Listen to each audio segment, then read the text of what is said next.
Life as You Own It with Mark McDougall and Craig Miller.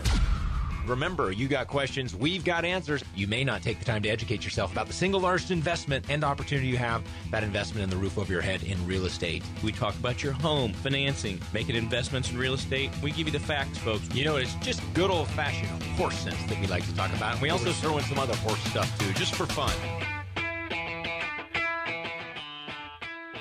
All right. Happy weekend. This is Life as You Own It. I'm Mark McDougall, and he is Craig Miller. Yep, he is. You have a little technical difficulty there, my friend. He's got a little cord rappage going on. Cord issues going there. That's okay. We will. He'll be joining me in just a few. It takes him a little bit to get started. But those who watch us on YouTube get to see all the action going on. Cord. We appreciate you hanging out with us. We hope you're having a fantastic weather. It is fall, and the leaves, they are falling in most parts of the country. And our friends in Arizona, maybe, the leaves aren't falling, but I'm sure it's getting just a little bit cooler. So we want to bring you, this isn't going to be officially a Halloween show, because we don't see the need to celebrate Halloween, other than the fact we get some great chocolate from our kids. But we are going to have some creepy tales of homeownership, to include some opportunities to buy your very own creepy house. And if you're getting extra credit, or are you getting extra credit, Craig? Sometimes I earn extra credit. Are you getting it, or is credit costing you extra? Just how much impact does credit have on your life? How much? We're going to share. Are you ready to retire? Sure you are. We've got the 5 boxes you must, with a capital must, check before telling your boss to take this job and shove it. I ain't working here no more. Rosa, don't look at Craig that way. She wants to tell Craig to take this job and shove it, I feel. Rosa, I don't think so. do that. You've got homeowner's insurance, so use it, right? Not so fast. We'll tell you why you need to think twice before filing that claim. And buying your new big screen for the holiday movie and football watching at Sam's or Costco could snag you a great deal. We've got 5 things you won't want to throw in the shopping cart, because they'll probably just cost you a little bit more. All right. And what else do we have, Craig? What do you have in store for our listeners today?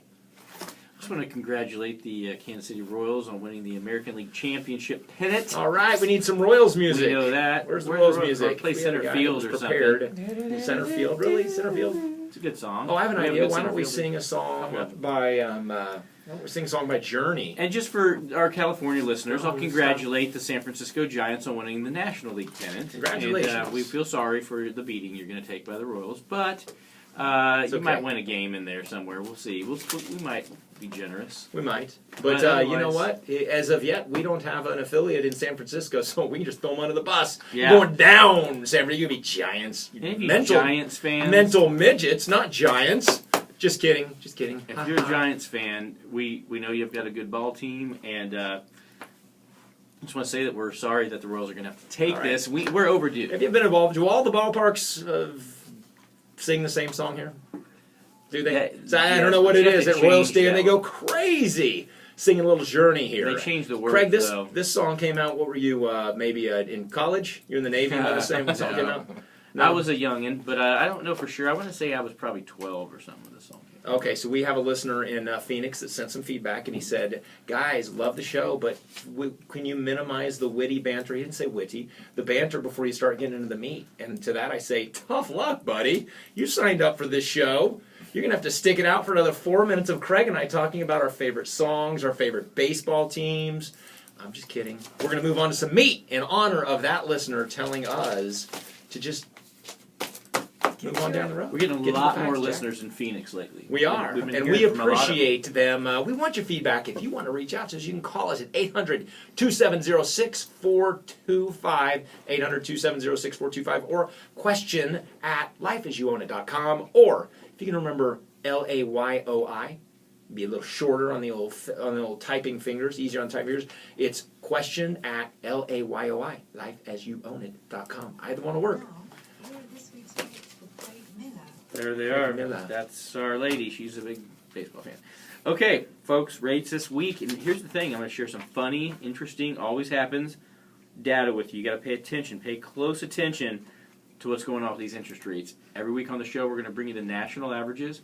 These are the averages that we see from coast to coast throughout the past week. Keep in mind that this is someone with perfect credit, 20% or more equity. So we've got excellent credit, 20% or more equity, and those, a loan amount of around $200,000. Those differences there with credit, loan amount, equity, all that kind of stuff can affect what you get quoted. This national average is just a general guideline, and although we see some positive movements, we saw a positive movement in rate last week, I will say it's not all you think that it is. So I'm going to cover a little bit of what happened with our listeners so that they understand how this really works, and also how to avoid being taken advantage of by an unscrupulous lender who jumps on the frenzy, the media frenzy, and says, oh yeah, this is the best time ever to do a mortgage. Not saying it's not a great time to do a mortgage, but one thing you need to pay close attention to.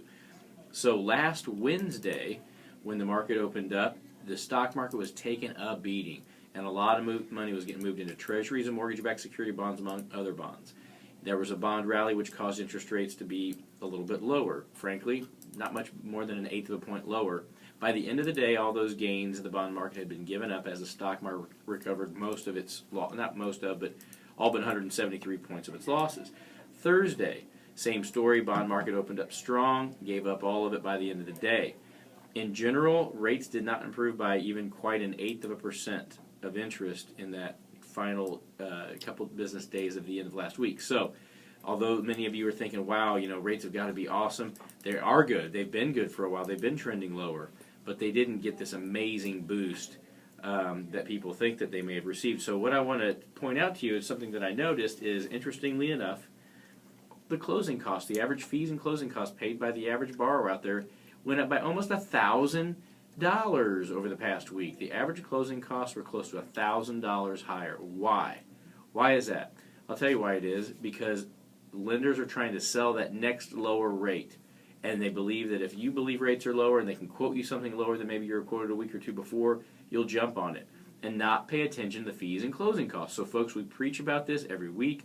Pay attention to the fees and costs, please. Because if you're not paying attention to the fees and costs, you don't know if you're saving any money or how much you're saving, if you're saving any at all. We want you to pay attention to that. Go to lifeasyouownit.com.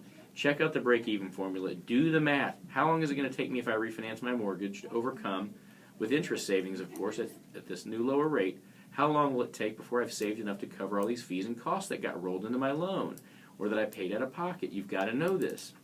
So as I give you these national averages, keep in mind that this improvement that you're going to hear over the week prior to last week, not as big as you think, because the fees are now on average higher. And I think it has a lot to do with this right here, 30-year fixed. National average last week, 3.94. 3.94, that's the first time we've heard the term 30-year fixed, and 3 anything stated on this show or available to the public in many, many months. But what's behind all that? Well, it was 4.0 for the week prior. So that's about 0.1% improvement. But with costs close to $1,000 higher, you could buy your rate down about 1/8 of a point with $1,000. So folks, remember, there is some funny stuff here you got to pay attention to. 15-year fixed, 3.04 last week versus the 3.11 the week before. Again, not a massive movement, and the fees are higher on average that we're seeing people pay. 5-year ARMs went the other direction. 5-year ARM, 3.69 average over this past week. The week prior, 3.29. That's a significant ramp up there on short-term mortgages. FHA, or short-term money tied to the LIBOR index. So that's an interesting difference there. You would probably look at a fixed rate if there's not that much of a difference. FHA 30-year fixed, 3.54, lowest we've seen in almost a year and a half. 3.54 average versus 3.70. Those government loans did take a nice little dip. That's a little over 1/8 of a point improvement. Now keep in mind, though, again, average fees and closing costs close to $1,000 higher. So you're buying a lot of that rate, folks, with those fees. I think what we saw is a lot of lenders wanting to get to that 3.5% mark, or maybe on a 30-year wanting to be able to quote 3.875 or 3.99, and then by trying to get to that number, they're charging more fees. So watch the fees and costs, like we always tell you. It's super, super important to do this math. It's not all about rate. Mark, what's coming up? All right, when we come back, we're going to talk about credit. Are you getting the credit you deserve? Maybe, maybe not. Life is Your Own It. Stay tuned. All right, we're back. Life as you own it. Thanks for hanging out with us. Remember, we're the roof over your head show. Whether you're a renter, home owner, home buyer, aspiring a mega million kabillionaire like Donald Trump, buying every piece of property you pass by, we are your one-stop shop. We will tell you not only how to improve your credit score, or more importantly, today we're going to talk about just what is the impact of credit on your life. That and so much more. And right now, that music is telling us it's time for a should you stay or should you go? Little should you stay or should you go action. You send us in your scenario. We quickly give you the answer that you deserve, whether you like it or not. You ready, Craig? I'm ready. All right, we have Tiffany in Roland Park, Kansas. Bet she's a Royals fan. Hey, Mark and Craig, go Royals. I guess she is. Wow, I'm like, telepathic. We owe $167,000 on our home, worth about $250,000 or more. We have a 4 7/8 30-year mortgage, and we plan to move in the next 3 to 5 years. We have 25 years left on our loan term. Should we refinance or not? Craig, stay or go? Go, go, go. Get that refinance done. At 4.875, you've definitely got a rate that's higher than what's currently available. What you've got to watch for, Tiffany, is what I just talked about in the previous segment. Those fees and closing costs. If you go spend $2,000, $3,000, $4,000 to refinance, no matter how low you get that rate, in 3 to 5 years, you probably won't break even. So you've got to find a zero cost or an extremely low cost loan. That doesn't mean they just rolled in the loan so you don't pay it out of pocket. Remember, a zero cost loan, a true no cost loan, is the lender absorbing all the costs it takes to get the loan done. You're not paying anything. So if you can get something like that done at either a lower fixed rate or consider an ARM, consider looking at a 5-year ARM. If you're certain about that move, you can save thousands of dollars in the next 5 years, and you should go for it. And you can go to lifeasyouownit.com and you can read Craig's patented break-even formula. And if you need some personalized advice, here's the number, folks. 800-270-6425, whatever the scenario, regardless of the state. If you want some input, you want some advice, and you want to know if you're getting a good deal on your mortgage, call, and you can ask for Craig, or you can ask for me. I'm the nicer, better-looking of the two, but Craig, he can probably answer your question. I'm faster with the buttons on the calculator. That's right. 800-270-6425. Okay. Craig, you ready? Let's talk about that credit. Now we all know that this number, it's defining as so much more than it used to. So back in the day, we had a credit score. We may not have known what it was. Most of us didn't know. We just either got approved for that credit card or we didn't. There's these scoring models that have become so much more advanced, take so many more things into consideration. And you may not be aware that if you have some credit issues or even excellent credit, here are some of the things in your daily life that are going to be impacted. Number one is you're going to go purchase, you're going to go rent a house. Well, it's going to affect your ability to rent that apartment or that home. What are they going to do? They're going to run your credit. If you don't have good credit, it's going to be a problem. Number two, an obvious one is going to be purchasing a home. And it's not just going to impact your credit if you have or your ability to purchase that home if you have good credit, but it gives you significantly more buying power and a lower rate if you have excellent credit, and an excellent being 760 or above. Folks, this is just like your budget, just like your health. If you don't manage your credit really closely, then you're going to be missing out on the best deals. You just be missing out altogether. Also, cell phones. Yes, before you get that cell phone, they're going to run your credit. You don't want to have to get stuck going to an aftermarket place or going and purchasing the prepaid plan and paying more per minute. To get a cell phone, you got to have decent credit. Craig, what else? And that'll sneak up on you when you're purchasing a home and you are going through the process and you go out and get a new cell phone or have some other type of inquiry on your credit pull that you weren't thinking about. It can impact your scores. It can potentially impact your ability to qualify for the loan if you take on a debt. So it's always advisable if you're in the process of a loan not to get that, if you can avoid it, not to have those inquiries pulled on those type of things. And let's elaborate on this too, is don't let your cell phone account go into collection because they will report it. Oh, yeah. Those cell phone companies can report that will hurt your credit. So as we say these, yes, it impacts your ability to get it, but also having it and not paying it can impact your ability to get any other kind of credit. And on your rental history, if you have a collection, if you don't pay, if you break a lease early, it can and often will be reported to the credit bureaus as a collection.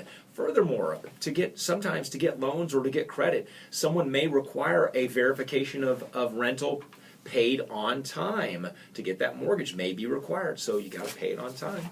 Okay, credit cards. I think that's an obvious one. We know that they're going to report to the credit bureaus, and to get your best deal on a credit card, you've got to have great credit. And what's the best deal? It could be the difference between anywhere in a 3 to 5% rate that might be fixed for a year or two, all the way to paying 28, 29, 30% or more on your credit card.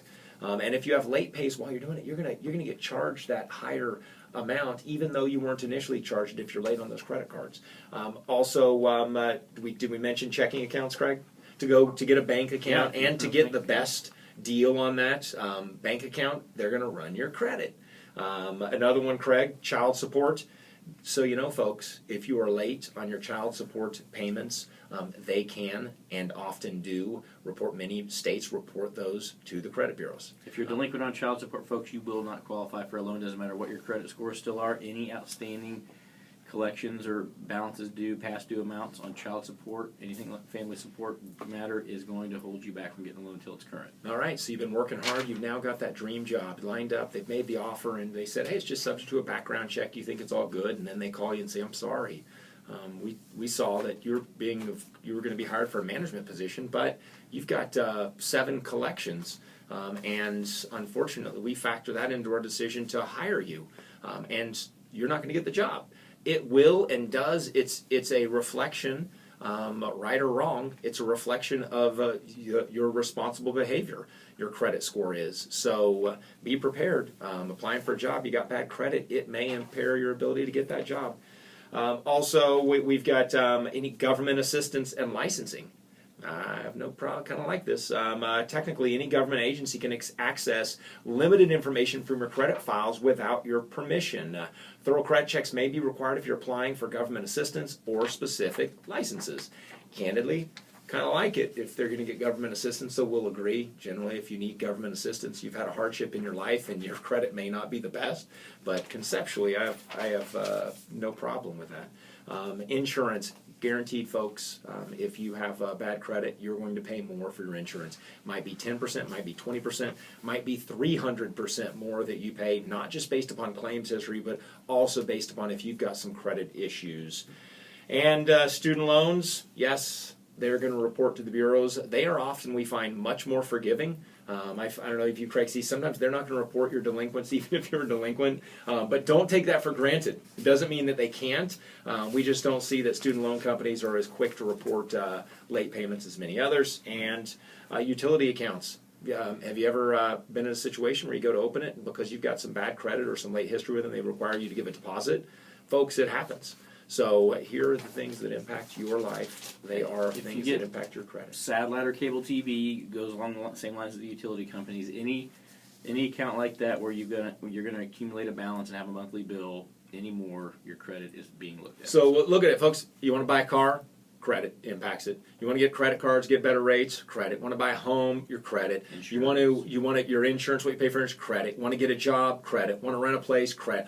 There's a story here, and it's you got to manage this closely. And I'm telling you, years ago, I used to tell people, "Don't worry, your credit's 700. Don't stress about it." Well, don't stress about it, but manage it like you would your budget, like you would your health, anything, and you will get ahead. All right. Absolutely. Okay, Craig, so it's spooky time of the year. It's getting a little colder. The leaves are falling. You see some of those trees out there that just look like the poltergeist. In my front yard, I've got the poltergeist trees. They grab you. They've tried. At night, I wake up in the middle of the night, and I look and I see them moving. You have a clown in your room? Only when you're there. Well, that's pretty frequently then, I guess. Yeah. So, folks, we've got some scary home stories, and we're going to share those with you when you get back. And there might be a home or two. We've got some listings of haunted houses, thanks to Rosa Bocher and the research department at Life As You Want It. We're going to tell you where you might be able to get a good bargain on a really creepy crib. Life As You Want It. Stay tuned.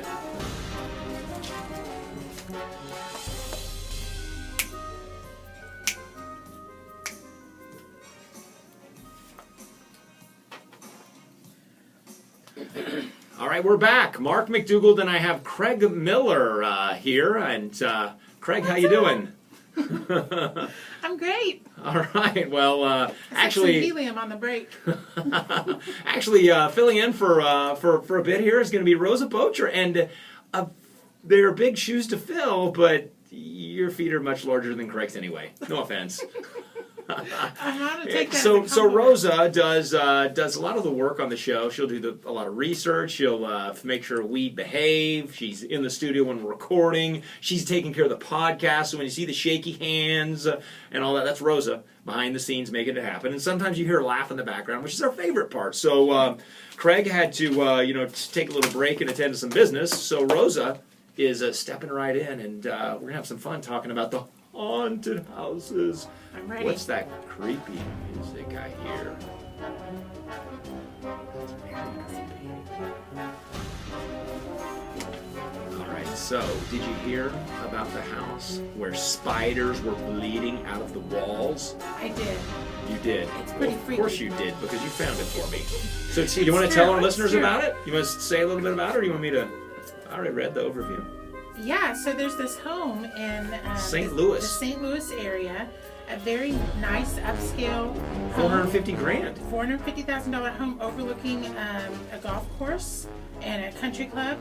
And shortly after the owners moved in, the new owners, they discovered brown recluse spiders literally bleeding out of the walls and falling from the ceilings. They estimated they had a professor from University of Kansas, Rockjack Jayhawk, come in, and he estimated there were 45 when it went to court, 4,500 to 6,000 spiders, and this is during the winter, so there'd be more during the warmer months. Eventually, unfortunately, bad news. The house was ultimately foreclosed upon because you can't live in it or into it. And if you, we got a picture posted on the website. This is crazy looking. They have the entire house covered with canvas. The whole big house covered with canvas. And they had to nuke covered this with thing. canvas. They had to nuke this thing, get rid of anything that would be living in it. So a sad story, and too bad. And it reminds us, Rosa, what do we need to do before we buy a house? Home inspection. Get a thorough home inspection. Home inspection. Okay, also, you're thinking about buying a creepy crib. Well, here are some opportunities for you. We've got a handful throughout the United States, and at number one on the list is which one, Rosa? What's It's the infamous Amityville Horror House. $950,000. Not a bad deal, possibly. I If you wouldn't buy don't it mind for living in $1. that crazy house. But for $950,000, you can purchase the Amityville Horror House that had not one, not two, but 11 scary movies where families were terrorized. Also, there's the Soden House, or is it the Soden House? Was once the home to George Hill Hodel, one of the prime suspects of the Black Dahlia murder. You can purchase that one for just under $5 million. Looks like an interesting house. And here's the one I like. It is, Lizzie Borden. Was a woman who in 1892 was tried for axe murdering her father and stepmother. She was eventually acquitted, but you can buy that house for $650,000. And any other interesting one there for you, Rosa? We're going to put the entire list on Life as You Own It. The Kreischer Mansion in Staten Island is supposedly haunted by Lady Kreischer, who is still mourning her husband Edwin, who shot himself in the head. The Kreischer family once paid their butler to kill a business associate as well. A lot of creepy karma in that one. $2.5 million. So, folks, there is a list. Some of them are pretty high-end. There are a few bargains on there, but if you want your piece of haunted real estate, there are multiple opportunities out there for you. Just go to Zillow or go to Life as You Own It. We've got a link to it. Any others on there that you really liked, Rosa? Well, they have the one, the location of the Janet Leigh murder in the movie Psycho. Just under $4 million. Wow. That's the location of the movie, or is it actually... It says it's the location of the Janet Leigh murder in the movie Psycho. Okay. Spiders, haunted houses, and also there's a survey that...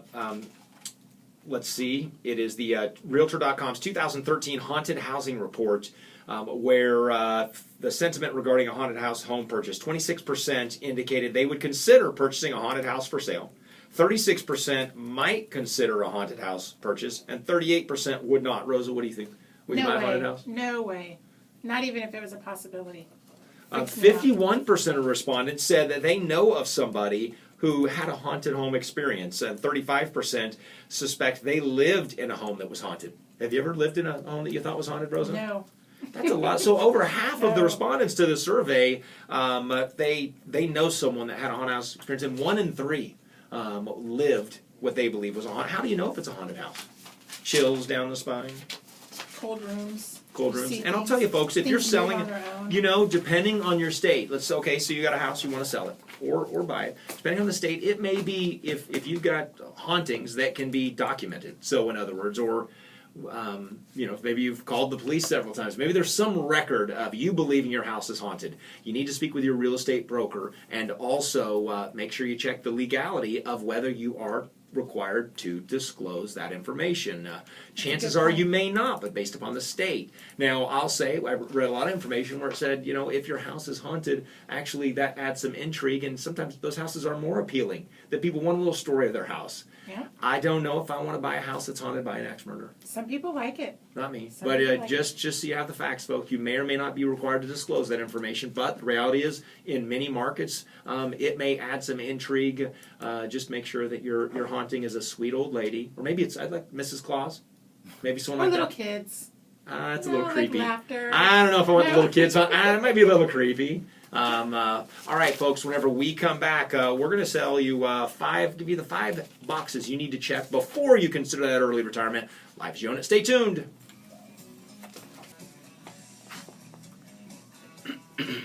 All right, we're back, and once again, Rosa is clearing her throat right at the beginning of the Sorry, segment. I'm new at this. Apparently so. It's funny. She waits right until music starts. We have a nice little break. We come back, and right for sure. I'm used to being on the other side. I behind guess the so. Your scenes timing's here. perfect, though. I You know, you didn't. I've never heard you clear your throat until you're getting ready to speak. Fail. All right. So you know what? Though you're doing. I'm giving you a hard time, and you're That's used to all it, right. aren't you? I'm See, used you're to taking it. it in Sorry. stride. You know, 6 months ago, Rosa probably would have curled up in the fetal position Cried. and cried for mommy. It's true. Yeah. Now look at her go.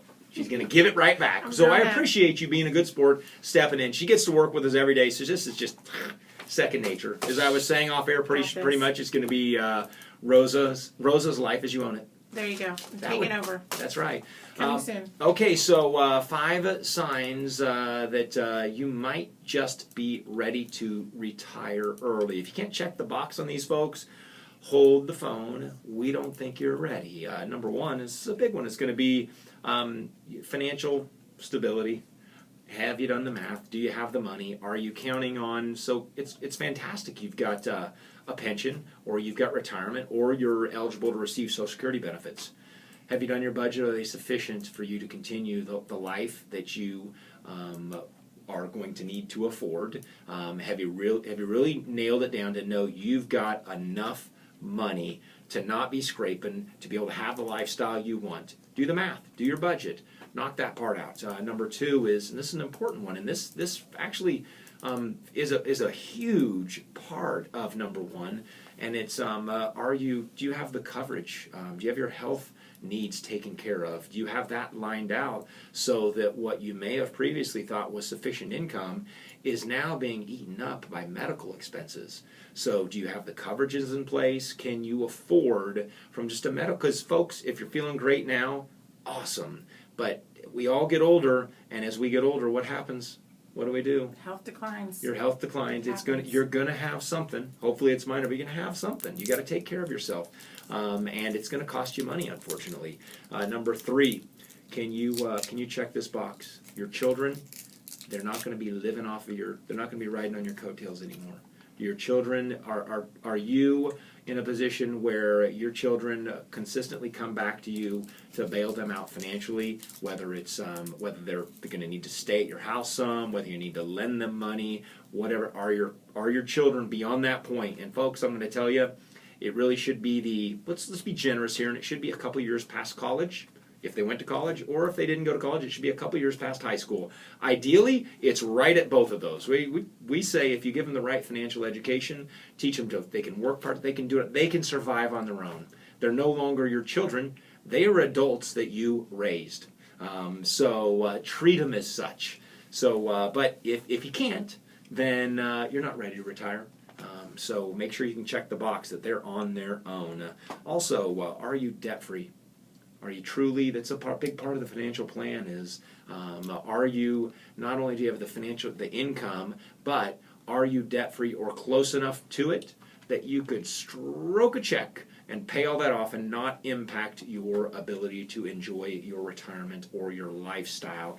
It just happens to make more sense financially to continue to carry that debt, called arbitrage. And then lastly, and equally important, is are you emotionally ready to retire? What do you think of this, Rosa? I think that's really important. As a very emotional person myself, You're emotional? I think that's important. What are you talking about? I'm emotional. But You're you getting know, choked up thinking about it. Yes, I am. I'm a little tear. But you don't want to have the whole day that you're just going to be sitting around unplanned because you're used to working. Yep. Thank you. You're used to working all day, and now you're going to be home. You need to have some things going on in your day that are going to make your life still feel meaningful. So Yeah, contemplate it. Don't. I mean, again, maybe you can afford to retire, but you walk into your bosses one day. I'm fed up. I'm out of here, and you've got sufficient pension, etc. What are the further reaching implications of that to your life? Are you really make sure you're really ready? Go. What my suggestion would be maybe you go. I'm going to take a part-time job. I'm going to stay. The biggest thing is stay active, stay engaged, Volunteer. Enjoy Yourself volunteer. in Get the a community, full-time. Get a full-time job volunteering. Or if you're in a position where like, man, I've run the race. I just want to chill. More power to you. If you've done the other 4 steps and you've checked that box up all 5 steps and you're ready, you go, you know what? I'm just going to hang out. Whenever I'm done hanging out, I might go do something else. If you can afford it, that's where you are. If you can handle Amen, it. do it. Yep. Just put some thought into what all those hours in the day are going to look like once they're in your lap. All right. Oh, you know what this is? It's should you stay or should you go? And guess what? I got to dust off the old should you stay or should you go jersey because I'm on the hot seat. Switching All right, roles. Rosa, I'm ready. You going to help me Okay. with the answers? Yep. Read the answers if I Let's need do them. it. Billy in Hartsville, South Carolina called the hotline to ask. I have purchased 2 investment properties in the last year, and I own a total of 5 properties now, including my house I live in. I have mortgages on 3 of my 5 properties. I recently inherited a large sum of money that would allow me to pay off all of my mortgage debt. Is it wise to keep my loans open or get them paid off? Leave them open. Stumper. I have no other information from you, Mr. Billy, but if you've gotten a significant inheritance, depending on the size of it, you have one of 2 options. Put it to work at a higher rate of return than what those investment properties are yielding, and ideally they were cash flowing before you got this inheritance. If not, you need to sell them anyway, and if they were, you're making money there. Get this inheritance to work for you at a higher rate of return than what writing off that expense for those investment properties is costing you. So you need to go. You need to stay. Invest that money. Work with a financial advisor. And when we come back, we're going to wrap up the end of the show. Rosie, All right. you're carrying us to the end zone here. Nothing to it. Craig just didn't even make it past midfield, did he? It's Life as You Own It. Stick around. Back with you.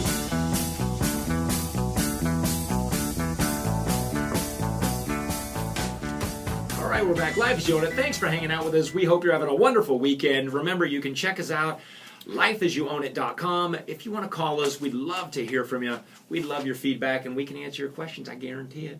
One way or another, we'll give you an answer. It might be the wrong one, but we'll give it. 800-270-6425. That's 800-270-6425. Whether in the middle of a real estate transaction, whether you've gotten yourself a little bit over your head, you're thinking you just need some advice, that's what we're here for. And we believe that if you can share your story, it's impactful to our listeners, and they can learn from your experience also. So we're the forum, folks. Love to hear from you. Okay, Rosa, down to the last segment, and I appreciate you sitting in. Absolutely. Craig, unfortunately, had an appointment he had to get to, and you know what? The show must go on. And it did, and it went on in stellar fashion, I'd like to think, because of Rosa's assistance. Thanks again. Yep, you would. I made it. Yep. Okay, so last couple items here we need to share with our listeners. Number one is, folks, you've got insurance and you probably pay a lot for it. Whether it's, we know health insurance is crazy expensive, keeps getting more expensive. You've got your homeowner's insurance, your auto insurance, and we speak to homeowner's insurance. I'm going to tell you that the unfortunate reality is if you have a claim, then ultimately your premiums, they will go up. And it's not a matter of if, it's a matter of when. And regardless of what your agent tells you, if you have enough claims, you will pay more for your homeowner's insurance. So the bottom line is you got to understand your policy. What does it cover? Am I telling you, no, don't make a claim? However, if you do the math and before you file that claim, before you call in the claim, once you go, oh, I need a claim, the flag has been raised. And in many instances, it doesn't even matter what the total cost of that claim was. It's going to have a negative impact on your premiums you may pay potentially. So before you file, if it's not a catastrophic, do the math. What's it going to cost you in the form of your deductible? And what's it going to cost you? Because if you've got a $2,000 deductible and you got $2,500 worth of work that you need to be done, don't do it. Sorry, the chance of the most you're going to save is $500, and it's going to cost you in that next year. You may have a 10, 20% or more increase in your premium. So be careful before you make the claim. On average, there was a insurancequotes.com found that a single claim can hike up your homeowner's insurance on average 9% per year, which we know can equate to hundreds of dollars. Two claims can increase your insurance on average of 20% per year. Understand though, there are lots of factors that come into this. You just got to know, the more claims you have claims, it is going to cost you more money. So just be careful. And if you've got a professional real estate agent, yes, you need one of those, but also a professional insurance agent, they're going to cover this with you. They're your source to educate you. You're right, to talk about this. Bottom line is, you pay for the insurance, you got to use it. Just make sure you're a savvy consumer. Don't ring that phone for that, whatever the claim, file the claim, only to find that you may think that, oh, I'm coming up with a couple $1,000s on this and it's cash in my pocket, when you're going to be given the majority of it back over the next year or two. Just do your homework on it. All right. Okay, Rosa, we got 5 things that you probably shouldn't be buying when you're in the checkout aisle at Costco or Sam's. What are they? Oh, you put me on the spot there. That's okay. Number 1 is going to be, I'm ready. I got it. Nope. Yeah. Books, CDs, and DVDs. Okay. These are for sale. You see them as soon as you walk in. I know at Sam's, they're right there up front. But a lot of times they are not any cheaper than you will find them at your regular Walmart, Target, stores like that. All right, condiments, sunscreen, and many other perishables. And I know this on the ketchup. I get those big old things of ketchup. I think I got to check on the date. Half the time when I buy them, before I get to use them, they've expired. So and you know what? My grocery store puts ketchup on sale for 69 cents. There you go. We're going to your grocery store. Yeah. Diapers. What else, Rosa? Laundry detergent and paper goods. There you go. Those are the things you're probably not going to save money if you're checking them out at getting them at Costco or Sam's. So there's our consumer tip of the week, brought to you by the research department of Rosa Bocher. Hey, right. Folks, we hope you enjoyed the show. I know I did. Rosa, did you enjoy the show? I had a great time. It was fun. We hope that you check us out again next weekend. And remember to